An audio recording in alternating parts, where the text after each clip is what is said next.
Hello बच्चों, आपका स्वागत है एक बार फिर से YouTube के नए चैनल कमलेश सर केमिस्ट्री धमाका में। तो आइए आज हम कुछ बहुविकल्पी प्रश्नों का जवाब देंगे जो कि हाई स्कूल में केमिस्ट्री में पहला अध्याय है रासायनिक अपक्रियाएं एवं समीकरण और दूसरा अध्याय है अम्ल क्षार लवण। उससे कुछ संबंधित यहाँ पर प्रश्न बहुविकल्पी यहाँ पर दिए गए हैं, उसका हम जवाब खोजेंगे, जानेंगे। तो आइए देखते हैं आज का पहला प्रश्न। जब कॉपर सल्फेट विलयन में लोहे का टुकड़ा डालते हैं तो कॉपर व फेरस सल्फेट बनता है। यह अपक्रिया कहलाती है। ये किस प्रकार की अपक्रिया है? कॉपर सल्फेट CuSO4 में जब लोहा डालते हैं Fe, जब ये Fe डालेंगे तो अपक्रिया क्या होगी? FeSO4 फेरस सल्फेट और कॉपर बनेगा। यानी कि आयरन क्या है? कॉपर से अधिक सक्रिय धातु है, इसलिए आयरन कॉपर को क्या कर देगा? हटा देगा, प्रतिस्थापित कर देगा, विस्थापित कर देगा। तो इस प्रकार की जो अपक्रिया होती है उसको हम क्या कहते हैं?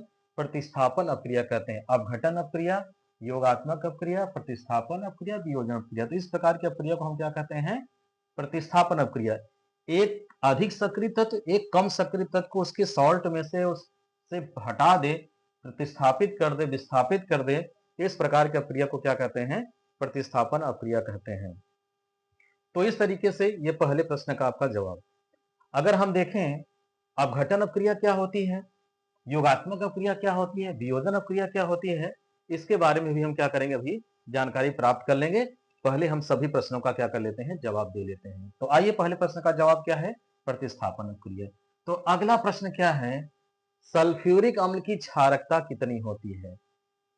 अम्ल की क्षारकता, कोई भी अम्ल जितना यच आयन देता है वो उसकी क्या कहलाती है? क्षारकता कहलाती है। तो सल्फ्यूरिक अम्ल, सल्फ्यूरिक अम्ल मतलब H2SO4। अब इसका अगर हम आयनन करेंगे तो क्या करेगा? 2 एच आयन देगा और ये सल्फेट आयन देगा। तो कितना एच आयन दिया? 2 एच आयन दिया। तो कोई भी अम्ल जितना एच आयन देता है वो उसकी क्या कहलाती है? क्षारकता कहलाती है। जैसे ये HCl हो गया, हाइड्रोक्लोरिक अम्ल हो गया, इसका आयनन करें तो एच आयन और क्या देगा? Cl ion. तो HCl की क्षारकता कितनी हो जाएगी? 1। लेकिन सल्फ्यूरिक अम्ल की क्षारकता कितनी हो जाएगी? 2। तो इसका क्या मतलब हुआ?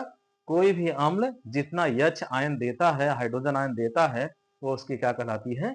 क्षारकता कहलाती है। तो आसानी से हम इन प्रश्नों का क्या कर सकते हैं? जवाब दे सकते हैं। तो आइए अगला हम प्रश्न देखते हैं। यहाँ पर तीसरा प्रश्न है, किसी विलयन में हाइड्रोजन आयन सांद्रण 10 घाते -5 मोल प्रति लीटर है। विलयन का पीएच मान कितना होगा? तो पीएच मान हमें दिया क्या है?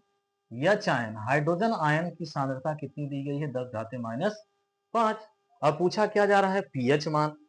पीएच बराबर होता है माइनस लॉग आधार 10 और ये एच आयन। ये क्या होता है? फार्मूला होता है। तो पीएच मान निकालने के लिए इस फार्मूले का क्या करते हैं? प्रयोग कर लेते हैं। तो पीएच बराबर क्या हो जाएगा? Minus log H ion, H ion का मान 10 घाते कितना है? -5। अब log का फार्मूला लगाएंगे, log x पे पावर अगर n हो तो क्या होता है? n log x। ये n आके यहाँ पर क्या हो जाता है? गुणा हो जाता है। तो ये -5 आकर यहाँ पर गुणा हो जाएगा। कितना हो जाएगा? ये माइनस तो 5 पहले से ही था, माइनस पहले से ही था और -5 यहाँ पर आ गया। और ये कितना हो गया? log 10।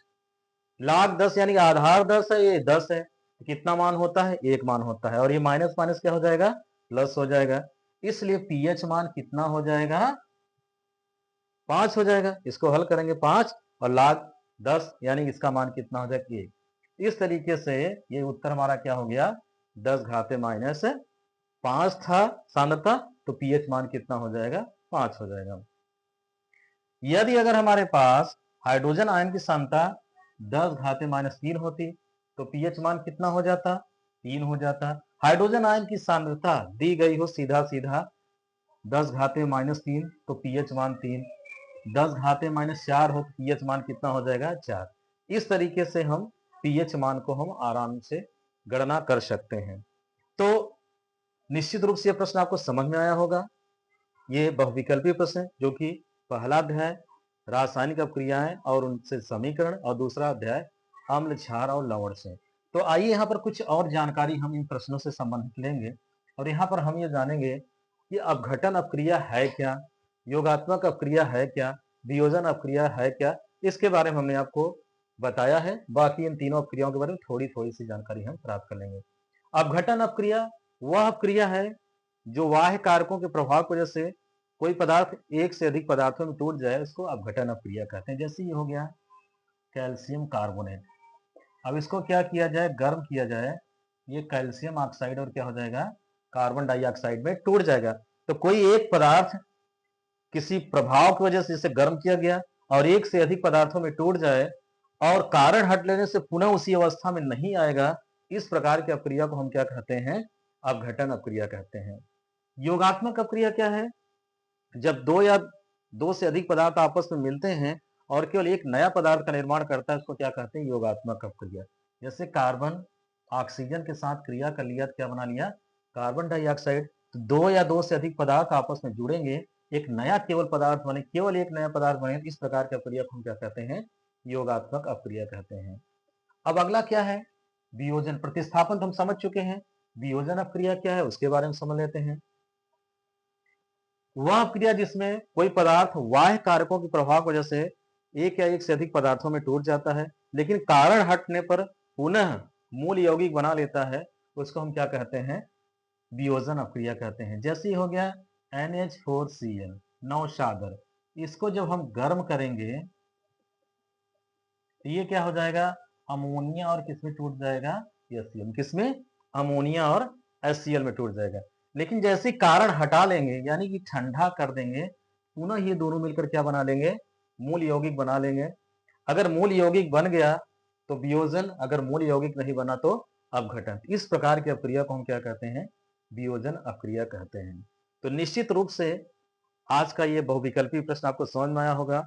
अगले जो अध्याय, नए नए आगे के अध्याय हैं, हम जो बोर्ड की एग्जाम में सबसे अधिक प्रश्न पूछे जाने वाले प्रश्न होते हैं, या तो यही पूछे जाएंगे या इस प्रकार के प्रश्न पूछे जाएंगे, हम लेके एक बार फिर से आपके सामने हाजिर होंगे। तब तक आप पढ़ते रहिए, मेहनत करते रहिए। वीडियो कैसा लगा, लाइक, सब्सक्राइब और शेयर जरूर करिएगा। एक नए क्लास में नए प्रश्न के साथ हम आपसे फिर से मिलेंगे।